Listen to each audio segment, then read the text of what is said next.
ভাইয়া। কিরে বুলেট, কি খবর তোর? আপনার জন্য স্পেশাল ঠান্ডা লেবুর শরবত। ওটা শরবত কেন? ভাইয়া, আপনাদের দোয়ায় আগামী শুক্রবার আমার বিয়া। বলিস কি, তোর বিয়ে? হ্যাঁ ভাইয়া, মা একটা সুন্দর মাইয়া দেখছে, ওরা আবার 2 লাখ টাকাও দিব। এই প্রোডাকশন বয়ের কাজ আর করুম না, বিয়ার পরে একটা দোকান দিব। তোর তো বয়স অনেক কম, আর তুই যাকে বিয়ে করবি তার বয়স নিশ্চয়ই তোর চেয়ে অনেক কম। তো বিয়ে কেন? মা বাড়িতে একা থাকে, মায়ের সাথে তো একটা লোক লাগে ভাইয়া। সেই জন্য কি বিয়ে করে তুই একটা মেয়ের জীবন নষ্ট করবি? ভাইয়া তুমি কি বুঝবা, বাড়িতে থাকতে গেলে টাকার দরকার আছে না। ভাইয়া শরবতটা খান, গলে যাচ্ছে তো বড়। চলো আমরা করি প্রতিবাদ, সহিংসতা বন্ধে, তুলি রেড কার্ড।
কিশোর কিশোরীদের যদি সচেতন করা যায় তাহলে পুরো সমাজটাই সচেতন হয়ে যাবে।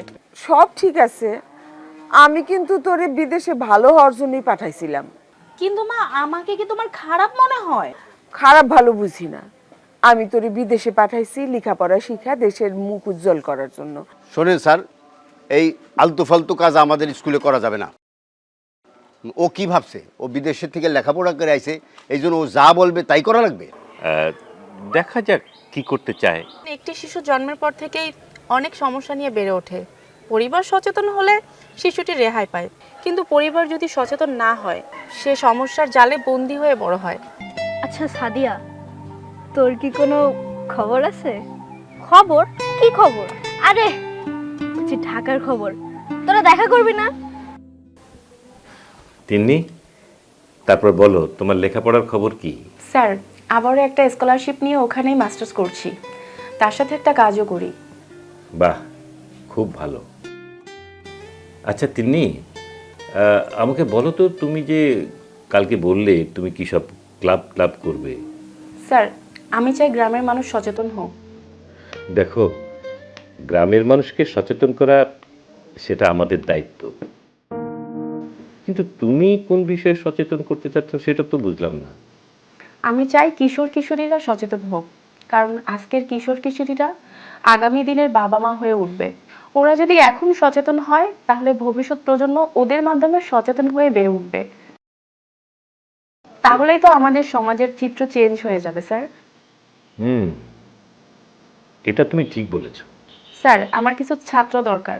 তুমি তো চাইলে ছাত্রী, কিন্তু এখন আবার ছাত্র চাচ্ছ কেন? স্যার, ছেলে মেয়ে উভয় যখন সমস্যাগুলো আইডেন্টিফাই করতে পারবে তখন সমস্যাগুলো কিন্তু আর সমস্যা থাকবে না, তখন ওদের মাধ্যমে সেগুলো সমাধান হয়ে যাবে। বাহ, দারুণ বলেছো তো। এই জন্য আপনার সহযোগিতা সব থেকে বেশি প্রয়োজন স্যার। তোমার চিন্তা ভাবনাকে আমি সাধুবাদ জানাই, তুমি এগিয়ে যাও। আর তোমার যদি কোনো সাহায্য সহযোগিতা লাগে আমাকে বলবে। জি স্যার, অবশ্যই জানাবো। স্যার, আমার জন্য দোয়া করবেন। স্যার, আমি তাহলে উঠি। আসসালামু আলাইকুম স্যার।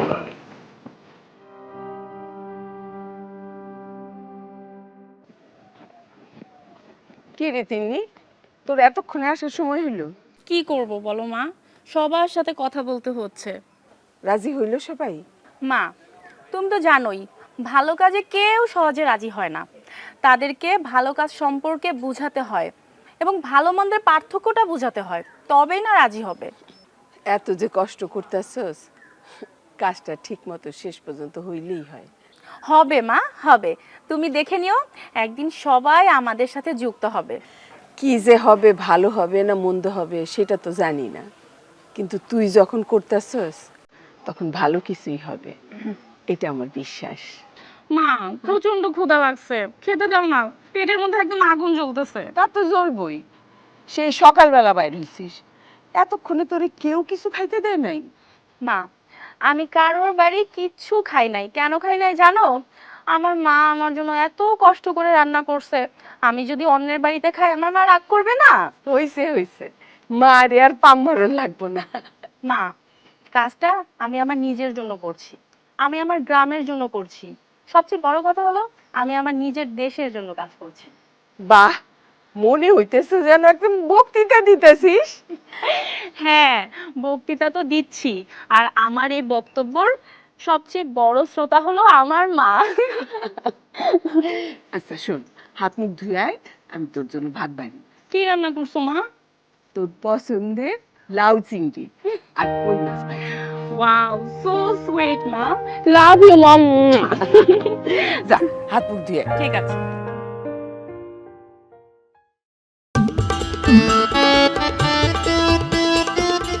এ রমজান ভাই, এই থামো থামো, একটু খারাপ ভাই, একটু কথা আছে।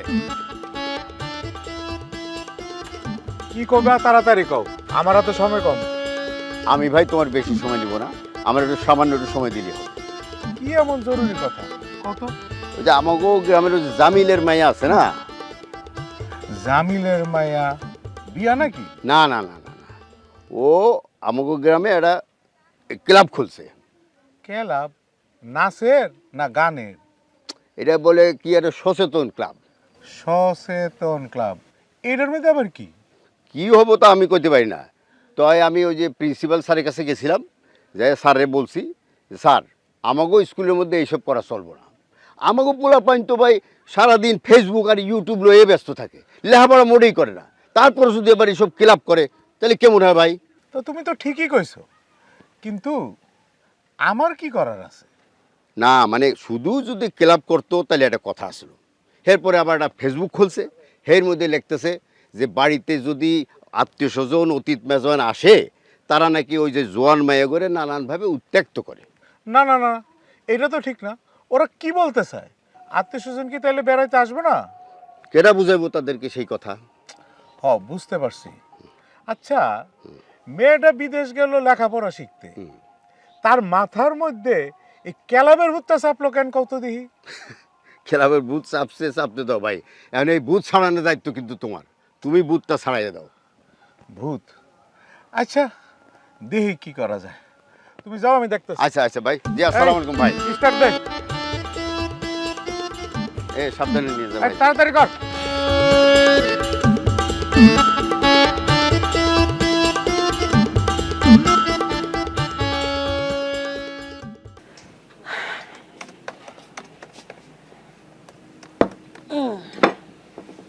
কোথায় ভাবলাম মেয়ে এতদিন পরে দেশে ফিরছে, মায়ের কাছে বসবে, ভালো মন্দ রান্না করব, খাবে, ঘুরবে, তা না, কি এক ক্লাব নিয়ে ব্যস্ত। মা, তুমিও যদি এভাবে কথা বলো তাহলে আমি কাজটা করব কি করে? খালি মানুষের কাজ করলে হইব? মার দিকে খেয়াল রাখতে হইব না? মা, তুমিও কিন্তু এই গ্রামের সব মানুষের মধ্যেই পড়ো। তাও ঠিক কথা, কিন্তু গ্রামের মানুষ তোরে নিয়ে কি সব বলাবলি করতেছে, আমার কিন্তু সেটা ভালো ঠেকতেছে না। কি বলতেছে? তুই নাকি বলছিস বাড়িতে আত্মীয় স্বজন আসলে তাদের থেকে বাড়ির পুলাপান ডাঙ্গুর মাইয়াদেরকে সাবধানে রাখতে। তাতে দোষের কি হলো? দোষের না, আরে আত্মীয় স্বজন মানে তো আপনজন, তাদের থেকে সাবধান থাকা মানে কি তাদেরকে আসতে দেওয়া মানা, তাই না? মা শোনো, ধরো বাড়িতে এরকম কেউ বেড়াতে এলো আর বাবা মা সেই বিষয়টা নিয়ে সচেতনই না, আর তাদের বাচ্চা কাচ্চা বা কিশোর কিশোরীদের কোনো প্রবলেম হলো তখন তুমি কি করবে বলো? তাই বলে মা, তুমি কি জানো আজকাল আত্মীয় স্বজন আপনজনদের কাছ থেকেও কেউ রেহাই পাচ্ছে না। কি যে দিনকাল আসলো কিছু বুঝি না। সে তোমাকে বুঝতে হবে না, এখন তুমি যাও, আমি একটু ইম্পর্ট্যান্ট কাজ করব। আচ্ছা ঘরের ভিতরে গিয়া কাজ কর। মা, ঘরের ভিতরে নেটওয়ার্ক পায় না, এই জন্যই তো বাইরে বসছি। আমি কাজ করছি, তারপরে আসবো, তুমি যাও তো। ঠিক আছে।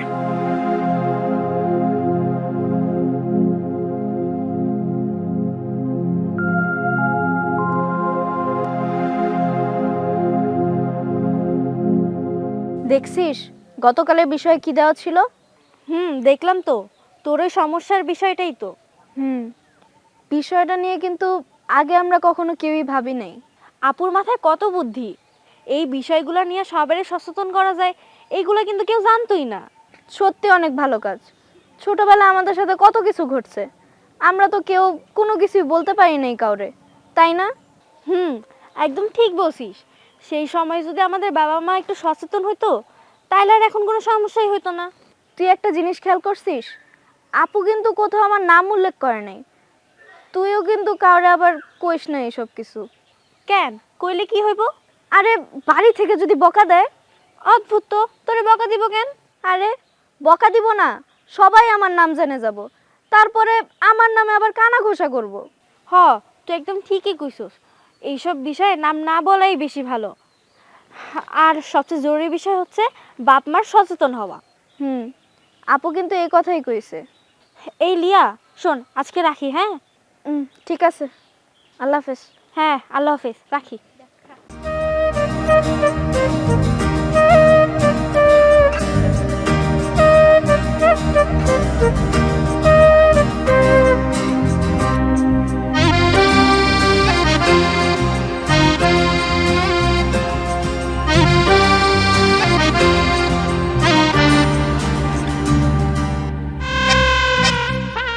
চল এখানেই বসি, এই বসি আর করবি।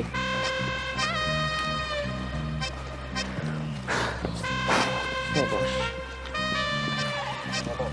আমার কাছে একটা জিনিস আছে, তুই খাবি? কি?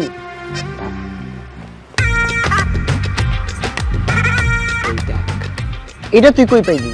আরে আজকে আমগো বাড়িতে এক চাচা আইছিল বেড়াইতে, তিনি আমারে কইলো পলক এটা খায়া দেখ কি মজা। তুই খাইছস? হ্যাঁ। কেমন লাগে রে? তিতা তিতা লাগে, আবার খাওয়ানোর সময় মাঝে মধ্যে খুসখুস কাশিও আহে। তাহলে তো জিনিসটা ভালো না। আরে চাচা কইছে এইগুলা না খাইলে বড় হওয়ান যাইতো না।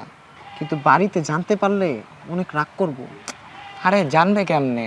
খাওয়ার পর যদি গতর থেকে গন্ধ আসে তখন কি করবি? আরে তুই এত চিন্তা করতেছিস কেন? এই দেখ আতর, এটা দিয়ে কি হইব? এটা এই সিগারেট খাওয়ানোর পর গতরে ছিটায় দিবি, তাহলে আর কোনো গন্ধ থাকবো না। কিন্তু কথা কওয়ানোর সময় যদি মুখ থেকে গন্ধ আসে তখন কি করবি? দাঁড়া, বিষয়টা নিয়ে একটু ভাবি। ঠিক কইছস কিন্তু। ধর, খা, পরে দেখতেছি। রাখ, এটা রাখ।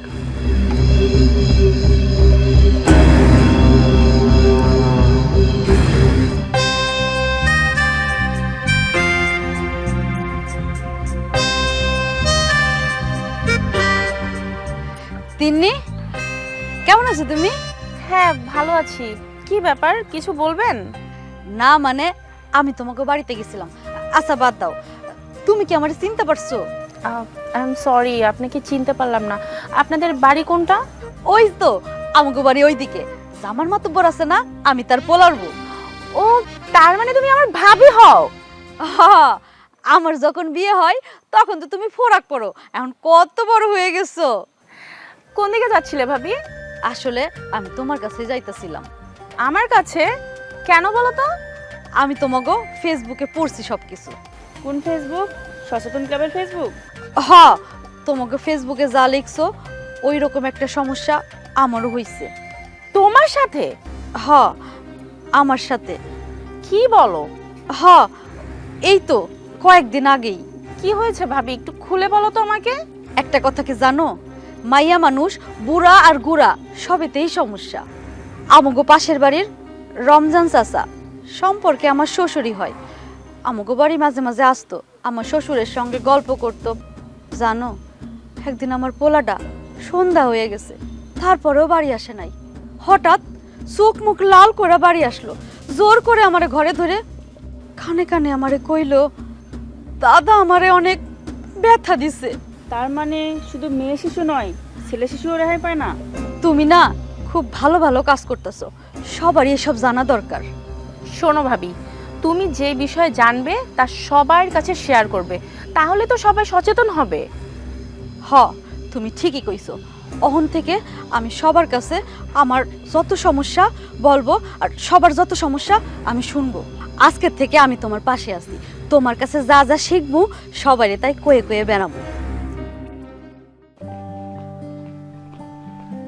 ভাবি, জি ভাইজান। ওই জামিল ভাই বাড়িতে নাই? না, সে তো বাড়িতে নাই, শহরে গেছে। এতদিন পর মাইয়া বাড়িতে এলো, বাপে বাড়িতে নাই, এটা কেমন কথা? না, নাই। কিছু কনের লাগলে আমারে কইতে পারেন। না কি আর কমু, মাইয়া লোকের কইলাম তো বাড়াবাড়ি ভালো না। বাড়াবাড়ি মানে বুঝতে পারলাম না। না বুঝার কি আছে, তোমার মাইয়া এতদিন পর বিদেশ থেকে আইছে, ভালো কথা। তার বাড়িতে রাখো, আদর যত্ন করো, ভালো ভালো রান্না বাড়া করে খাওয়াও, খাওয়াইয়া বিদেশে পাঠাই দাও, বাস। সমস্যাটা কি বুঝাই খুলে ভালো হয়। আরে বুঝা না কর কি আছে, তোমার মায়ের ওই সময় ক্লাব ক্লাব করতে না করে দিবে। এই গ্রামে ওই সময় ক্লাব ক্লাব করা চলবো না।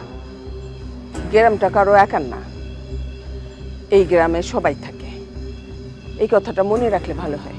হ্যাঁ, গ্রামের সকলে থেকে শুধু বুঝছি, এই গ্রামে থাকতে গেলে গ্রামের কিছু নিয়ম কারণ আছে, সেটা মাইনে চলতে হয়, এটাও জানলে ভালো হয়। গ্রামের সব নিয়ম আমরা জানি, নতুন করে কনের কিছু নাই। আমারও বেশি কথা করার সময় নাই, যা কনের কইলাম মনে রাখলে রাখো, না রাখলে না রাখো। আমাদের যতটুকু মনে রাখার আমরা মনে রাখবো। আপনার কনের আপনি কইয়া ফেলছেন, এখন গেলে ভালো হয়। অত দেমাগ দেখানো ভালো না, হ্যাঁটাও মনে রাখলে ভালো হয়। তিনি তো এখনো আসলো না। মোবাইলটা আনতে পারলে ভালো হইতো। তোরে মোবাইল আনতেও দেয়? আমার তো বাড়ির বাইরে নিতে দেয় না। অন্য বান্ধবীদের নিয়ে আসতে পারতে। আপু, অনেককে বলছিলাম, কেউ তো আসলো না। সাদিয়া, বলো কি খবর, এনি আপডেট? আপু, আমরা বাড়ির আশেপাশে সকলকে জানাচ্ছি এই বিষয়ে, কিন্তু আপু সবাই তো আমাদের কথা আর বিশ্বাস করে না। কেউ কেউ কয় আমরা নাকি এসব কইয়া মানুষকে জানাচ্ছি যাতে তারা এসব করে। দেখো, ভালো কাজ কিন্তু কেউ সহজে নেয় না। যেমন ধরো, তোমরা অসুখ হলে কি করো? মেডিসিন নাও। অসুখ না হলে মেডিসিন তো নাও না, ঠিক তেমনই আমরা চেষ্টা করতে থাকবো আপু। একদম তাই। এই যেমন মনির সাথে এমন একটা ঘটনা ঘটেছিল, সে কাউকে বলতে পারে নাই। একদম ঠিক। এর মধ্যে আমাকে একজন তার 6 বছরের ছেলের সাথে ঘটে যাওয়া ঘটনাটা শেয়ার করেছে। উনি কি আমাদের ফেসবুকে অ্যাড হয়েছে? সে বলল যে আমাদের ফেসবুক দেখে নাকি জানতে পেরেছে। সাদিয়া, তার মানে গ্রামের সবাই আমাদের ফেসবুক দেখে, কি যে খুশি লাগতেছে আমার।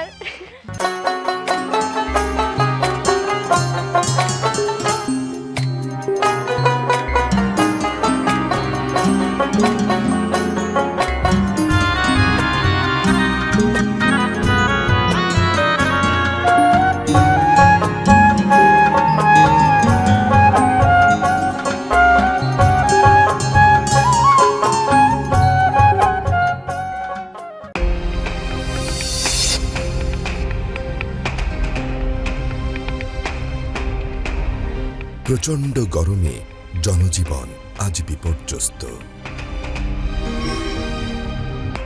কিছুই কি করার নেই আমাদের?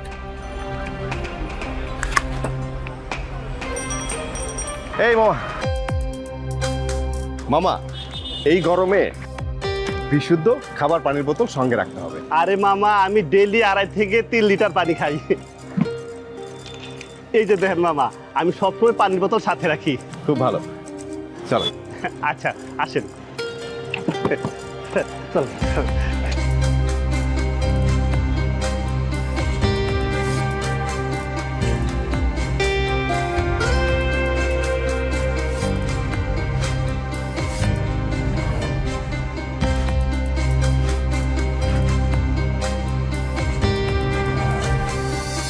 স্যার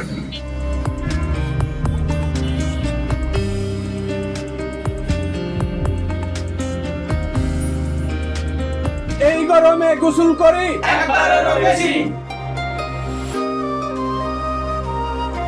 কাজের ফাঁকে ফাঁকে আবার বারবার।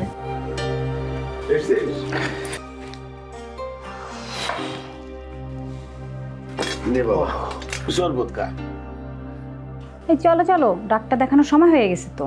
ও হ্যাঁ চলো ভাইয়া, খুব বেশি প্রয়োজন না হলে ভাবিকে নিয়ে ভর দুপুরবেলা চেক আপের জন্য বের হলো না। বেলা পড়লে রোদটা কমে যাবে, তখন বের হয়েও। আর অবশ্যই ঢিলে ঢালা হালকা কালার ড্রেস পরে বের হয়েও। এই চরম গরমে আমাদের সবাইকে মেনে চলতে হবে সহজ কিছু নিয়ম। এছাড়াও শিশু, গর্ভবতী মা, বিশেষ চাহিদা সম্পন্ন মানুষ, বয়স্ক মানুষ ও অন্যান্য রোগে আক্রান্ত মানুষদেরও বিশেষ খেয়াল রাখা প্রয়োজন। যে কোনো গরম সংক্রান্ত স্বাস্থ্য পরামর্শের জন্য প্রয়োজনে কল করুন স্বাস্থ্য অধিদপ্তরের 16263 নাম্বারে। গরম যখন চরমে, সবাই চলি নিয়মে।